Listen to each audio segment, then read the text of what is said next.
जम्मू और अखनूर सेक्टर के गरखल गांव में भी लोग चौकन्ने हैं। जीरो लाइन के पास रहने वाले लोगों ने बताया कि पाकिस्तान पहले भी कई बार इस गांव को निशाना बना चुका है। आज भी गांव की दीवारों और वाहनों पर गोलियों के निशान देखे जा सकते हैं। लोगों ने कहा कि वो भारतीय सेना के साथ हैं और पाकिस्तान के खिलाफ जो भी कार्रवाई होगी उसका पूरा समर्थन करेंगे।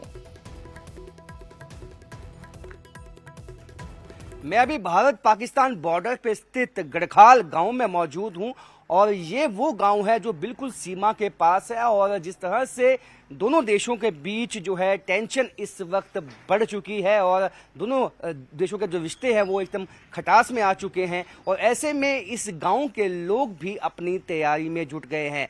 हालांकि आपको निशान दिखाएंगे, ये वो निशान है जो गोलियों के निशान जब पाकिस्तान की तरफ से इस गांव को निशाना बनाया गया।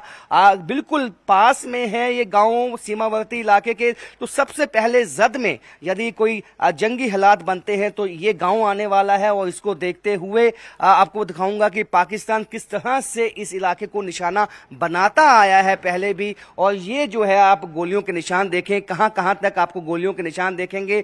हालांकि ये एक बंकर है जो यहाँ पे गढ़खाल गांव में बनाया गया है। जब कभी गोले आएंगे तो लोगों को हिदायत यही है कि इस बंकर में छुपना है, लेकिन कहीं ना कहीं ये गोलियों के निशान है, ये दिखाते हैं कि यहाँ भी कई शेल जो हैं वो फटे हैं जब पाकिस्तान की तरफ से इस गांव को निशाना बनाया जाता था। हमारा गांव जो है बिल्कुल सीमा के पास है, जहां से आप देखें तो 200-250 मीटर पे हमारा बॉर्डर है और जब भी यहाँ से फायरिंग होती है तो हमारा गांव जो है वो फायरिंग की जद के अंदर आ जाता है और ज्यादातर अमूमन हमारे यहाँ पे 10-12 कैजुअलिटी भी पहले हो चुकी है फायरिंग की वजह से, पाकिस्तान की फायरिंग की वजह से।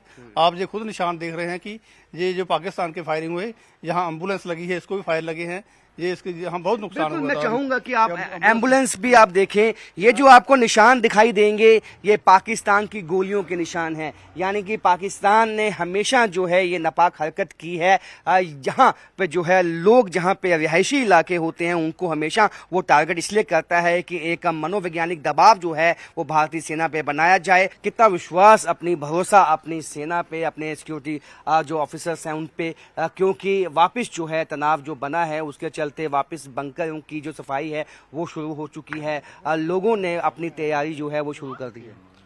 हम तो जहाँ तैयारी पूरी है, फायरिंग तो हम डरते नहीं पाकिस्तान से कि जहाँ बचपन के जहाँ रहते हैं तो जहाँ ही रहना है, जाना भाग के तो जाना नहीं। मोर्चे बने हैं, गवर्नमेंट ने बनाए हुए हैं, वो इस मोर्चों में रहना हमने, जहाँ अपने माल पशु सब कुछ है, जहाँ पे फसल है, जहाँ छोड़ के जा नहीं सकते हम।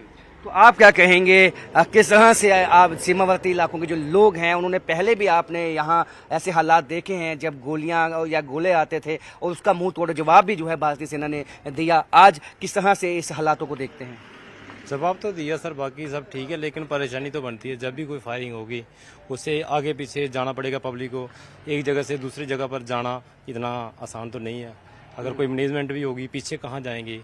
छोटे छोटे बच्चे, जानवर है, बच्चे तो चले जाएंगे, बूढ़े चले जाएंगे, जानवर को वो कहाँ लेके जाएंगे? ये लोग ऑलमोस्ट निशाने के अंदर है, जो भी होगा वो देखा जाएगा। ये एक कम्युनिटी बंकर है जहाँ पे मैं मौजूद हूँ और यहाँ तक भी पाकिस्तान की गोलियों के निशान जो है वो आप देख सकते हैं। और इस तरह के कई बंकर्स जो हैं वो हाबर सीमावर्ती गांव, जितने भी सटे हुए गांव हैं वहाँ पे बिल्कुल सफाई उनकी कर दी गई है। लोग बिल्कुल जो है अपनी सेना के साथ खड़े हुए हैं और वो चाहते हैं कि पाकिस्तान को सबक सिखाया जाए, लेकिन कहीं ना कहीं उनका ये भी कहना है कि यहाँ पे जिस तरह से उनके माल मवेशी हैं और बच्चे हैं उनके लिए भी उनको चिंता है, लेकिन कहीं ना कहीं वो चाहते हैं कि सेना जो है और जो देश है वो पाकिस्तान को एक बार सबक सिखाए, ताकि जो ये आतंकवाद है जम्मू कश्मीर में जो पिछले 3.5 दशक से ज़्यादा का समय हो चुका है पाकिस्तान ने फैलाया हुआ है, वो पाकिस्तान कहीं ना कहीं बंद करे। कैमरामैन सागर भट्ट के साथ राजेंद्र, न्यूज़ 18 गढ़खाल।